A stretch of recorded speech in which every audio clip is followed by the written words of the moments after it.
Hi guys! Welcome back to my channel. And this video, hindi siya, alam mo yun, yung parang normal kong video na parang ang gulo-gulo ko.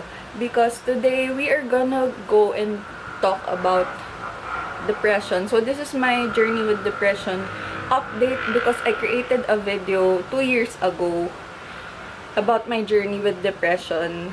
And honestly, nung ginawa ko siya, hindi ko akalaing may manonood. Like, mga 100 plus pa lang yung subscribers ko nun. And, yun. So, pero ngayon, ka-check ko lang, 6.6k na yung nag-view. And, yun yung nagpakita sa akin ng fact na, pag may gusto kang sabihin, pag may gusto kang i-share, talagang, don't think about how many people will view it. Just do it. And, yun. So, gumawa ako ng list dito ng mga bagay na gusto kong pag-usapan. First of all, is why am I doing this video? Dahil napansin ko na ngayong quarantine, mas madaming nag-review, and ang daming nagre-reach out. Simula mga late last year hanggang ngayon, halos everyday may nagme-message sa akin about that vlog na nagsasabi, ate, nakita ko po yung vlog niyo about depression. And iba-iba talaga yung sinasabi nila. And mamaya, i-share ko yung mga common concerns nila. So, that's why I'm doing this video. And, siguro, since this is an update, so kung hindi nyo pa napapanood yung previous Journey with Depression vlog ko, I will link it down below. Doon ko mas in-explain kung ano ang depression, ano ang feeling niya, ano. Kaya, doon nila mas na-feel na nakaka-relate sila doon sa story ko. And I mean, I talked about my experiences there. I talked about how it all started. I talked about suicide. Like all of those very sensitive things that otherwise you won't really talk about on a normal YouTube video. So, how am I now? Dun sa video na yon, shinare ko na I was getting better. And that's true. That was true. 2 years ago, I was getting better already. And I'm glad to say that I am still okay. Do I still get depressive? I have 1 or 2 days every few months that I feel, alam niyo yun, empty, walang gana,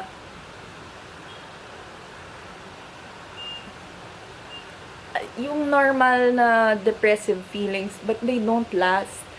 Dati kasi everyday talaga, 'di ba? As in, di ka makakilos, ayaw mong bumangon, ang hirap mag-function, nagkukunwari ka na lang, sobrang anxiety mo. Dati, ganun ako talaga. Pero ngayon, as in, sobrang dalang na lang. And minsan, I think, yung iba pa nga nun sa episodes ko is bordering on just sadness. Pero yun, I still have a few depressive episodes, pero sobrang layo niya na dun sa darkness na pinagdaanan ko around 2017. So, I am very glad na mas okay na ako. This quarantine, a lot of things have changed. So, definitely, medyo nagkaroon ako ng medyo mas madalas na depressive episodes. Pero, again, not that often. So, about my meds, I still take my meds.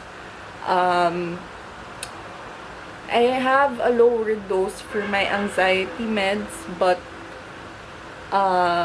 as for my antidepressants, still the same dose. I'm not against meds. Some people, parang ayaw nila nang nagme-meds. Ako, I honestly don't have a problem with it. I think, sa una, it takes some getting used to. Kasi parang merong physical manifestation siya in terms of side effects. Pero, never ko na-feel yung parang hindi na ako makaramdam or yung nafe-feel na ng iba na parang wala, parang nasa cloud sila, ganyan. parang for some reason, hindi ko yun naranasan. Feeling ko depende din talaga sa meds. So yun, I feel like kahit na wala akong super duper proof, I feel like the meds still helped me kasi I'm okay now and yun. So, hindi ako against it. So, as for my psych visits, I only visit my psychiatrist twice a year now. Oh my God. For a time, I never thought that that would happen. Wow. Eto na siya. So, 5 years ago, I got diagnosed and I was 2015 to 2017 was tas early 2018 siguro. As in, those were my worst days. I lost my loved ones. I got out of a relationship. Like, before nun, depressed na ako. Pero yung namatay papa ko, uncle ko, magkasunod. From all of the abuse I've experienced as a child, lahat, parang, it was just too much for me. And that's when I was in my darkest place. And I did commit suicide twice. I did attempt suicide twice. But I am alive and I'm so thankful, guys. I swear, I know that a lot of you are in the same place where you feel, I always say this, like, people who commit suicide don't necessarily want to die. They just want to rest. Because their hearts are so tired, their minds are so tired, and they are so tired of being tired. Because it's not the tired that you can sleep off. It's minsan nga, gigising ka, mas pagod ka pa, diba? Minsan, hindi ka makatulog, kahit pagod ka na. I know that some of you feel na parang, wala na eh, ayoko na talaga, pagod na ako. Hindi ko na talaga kaya. And, minsan, alam mo yun, kahit na sobrang gets ko kasi yung ganong feeling eh. Kasi, at certain points of my life, I really did feel like there was nothing worth living for anymore because there was just too much pain and I literally just wanted my heart to stop beating because I was so tired of all those sleepless nights of just feeling so much pain and crying so much to the point that my body physically hurts. And then I just switch off and just can't cry anymore. I know how it feels, but I'm so thankful that I'm alive, guys. Every time something good happens in my life, I'm so thankful that I didn't die. But anyway, okay. As for my family and my relationships, things have changed so much when I started opening up to my family. And at first, promise, hindi nila na-gets agad. So later, magbibigay din ako ng advice para sa mga taong may kilala na may depression or may kapamilyang may depression and what you can do. Next is yung most asked questions or yung mga concerns ng mga taong nag-message sa akin since I put up that blog is yung laging natatanong is yung details ng doctor ko. And some of the people who messaged me are actually patients of my doctor now. And I love my psychiatrist. She has saved my life. She knows me better than I know myself, and every time I visit her, I am enlightened. I feel like a weight is lifted off of my shoulders. And yun, I have a vlog about visiting my psychiatrist and how it is, how it feels. So yun, if you wanna watch that, I'll link it below also. So, yung isang usual na questions is how do I cope when I don't have family support? Because unfortunately, marami pa ring pamilya and parents na hindi naiintindihan and dinidismiss lang yung, alam mo yung sasabihin mo na depressed ako, ganyan, tas merong mga magulang talaga na may tendency i-dismiss yung feelings ng bata and sabihin lang na parang hindi naman yan totoo, it's all in your head, nalulungkot ka lang, simpleng problema lang, di mo magawa ng paraan, yung mga ganon na lalo lang sumasama yung loob ng person. So, if you don't have a supportive family, I think that you should at least reach out to one friend, one person you can trust. Or if you actually have a supportive family, pero takot ka lang mag-open up sa kanila, unti-untiin mo lang. But I tell you, at some point, if they love you, just let them love you. I promise you, you are not a burden. There's so many times in my life that I thought I was a burden. So many years of my life that I thought I was a burden to my family. And I felt like opening up to them would just be a burden to them. Parang gano'n. Pero, I realized that, oh my God, my mom wants to help me. My sister wants to help me. And, meron ng desperation din within themselves na they really want to help us. And, ang hirap, minsan, ayaw kasi natin masaktan sila. Pero at the same time, nasasaktan sila kapag wala silang magawa sa atin, para sa atin. And nakikita nilang naghihirap tayo. So, that will always be something na I'd advise. If there are people who love you, just let them love you. And it may be hard at first to open up. Pero unti-untiin mo. And you will realize na, ay, okay pala. Like, hanggang ngayon ako, it's still, alam mo yun, process pa rin nag-open up ako sa mom ko alam mo yun, nagiging better yung relationship namin every day. And I'm so thankful that I decided to really open up to my mom. Unlike before na ako lang nagdadala lahat ng problema ko kasi ayoko makaabala. So, next is, how is going to a psychiatrist? So, yun nga, I feel like if you need help, if you recognize that, I am so proud of you already.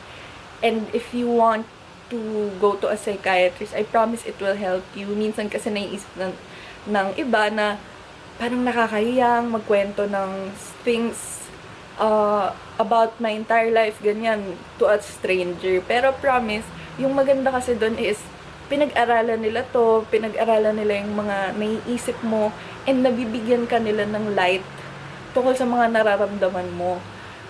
Parang, tas may isip mo, kaya pala.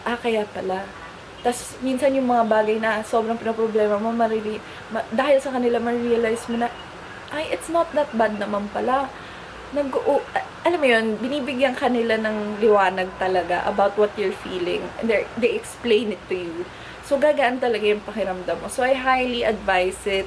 Siguro, pa-counsel ka muna or whatever if you're not ready pa sa psychiatrist. Pero, ako, dumiretso kasi ako sa psychiatrist. And then, marami din na mga nagme-message sa akin na nagkikwento. Alam mo yun, alam mo, kailangan lang nila i-release talaga yung mga nararamdaman nila. And up until today, guys, if you need someone to talk to, please please DM me on Instagram. That's where I really check my messages. So, and I promise that every single person who DM'd me on Instagram, I replied to. Wala akong hindi na-replyan in the past 2 years since I posted that video. Because I genuinely care.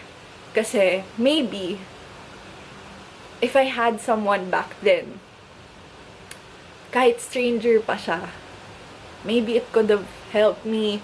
Baka, hindi ako nag-suicide. Baka, alam mo yun. So, I will be very glad to be someone. If I can help you, I will.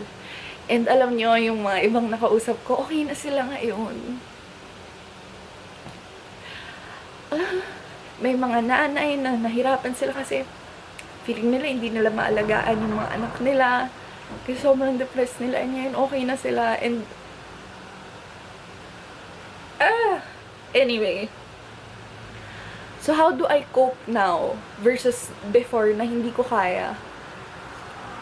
Kumbaga, after nung second suicide attempt ko, nagising na ako na parang, okay, Marlina, what drove you to that point?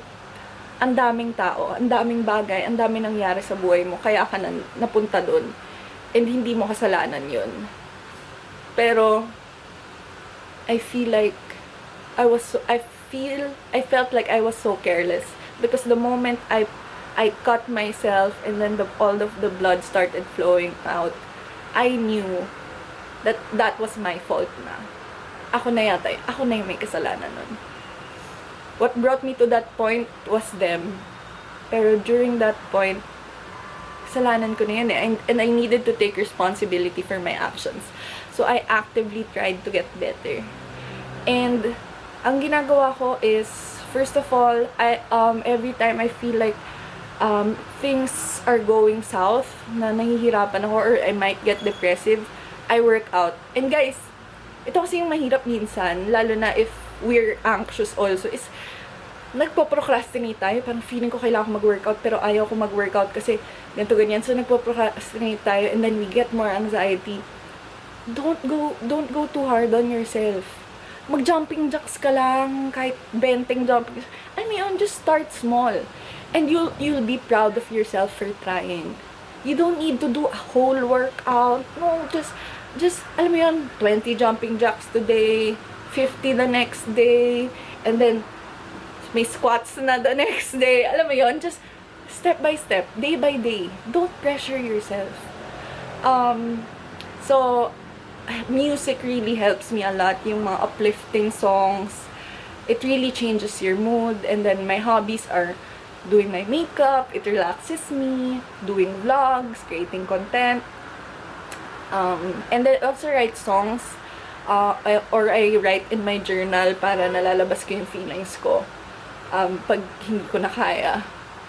So my advice to you guys who are still dealing with this is protect your peace. You know, there are sometimes yun nga, if meron kayong family members na talagang alam nyong stressor nyo, as sad as it may sound, avoid. Because you need to protect yourself and your mental health, and you know that you're not in a good place. You have to avoid. Yun din sinabi sa akin ng psychiatrist ko before, because I had to protect my health, to keep me alive. I had to. Kasi it will make you so depressed if you have a family member that you love so much who does not understand you and yung binababa ka lalo, so you have to avoid. And take breaks. If you're tired, take a little bit of a break.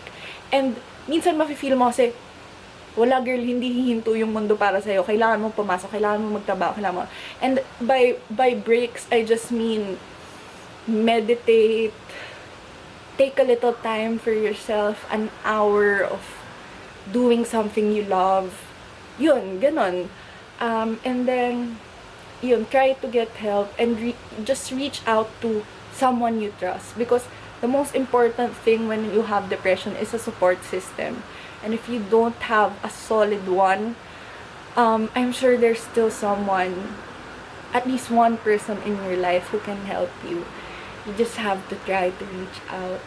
And it's okay, you're not a burden. I promise you, you're not a burden. And lagi kasing may mga tao nagsasabi na it gets better.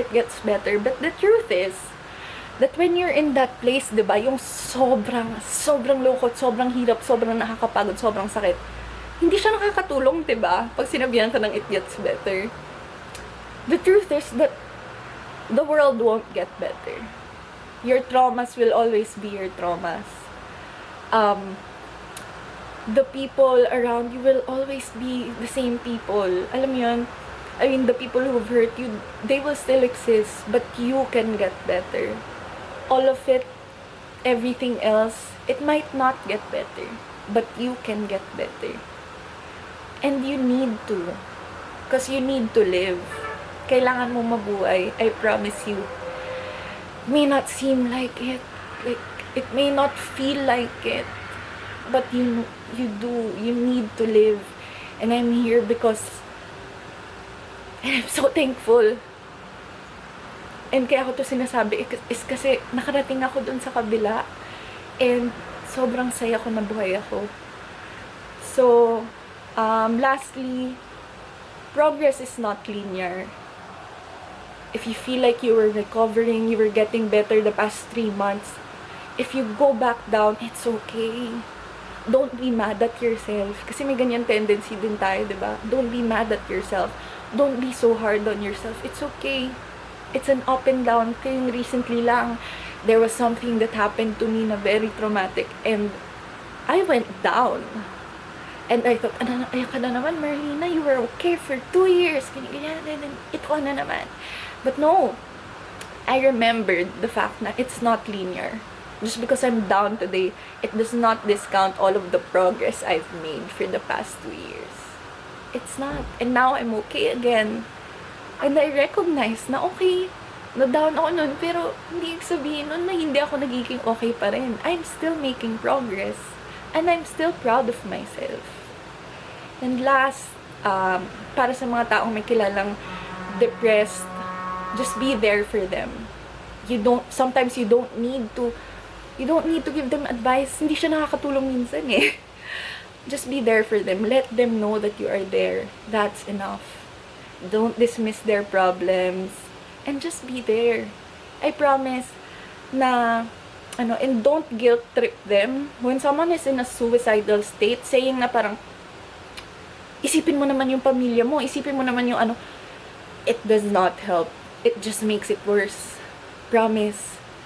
And then, educate yourself about depression. Educate yourself about mental illness. You need to. If you want to help the person you love, you need to. So, ayan guys, that is my update. And if you want to know more about how depression feels, please watch my previous video. Mas doon ko in-expound. And yun lang. Kailangan nyo mabuhay. And you can get better. Bye guys.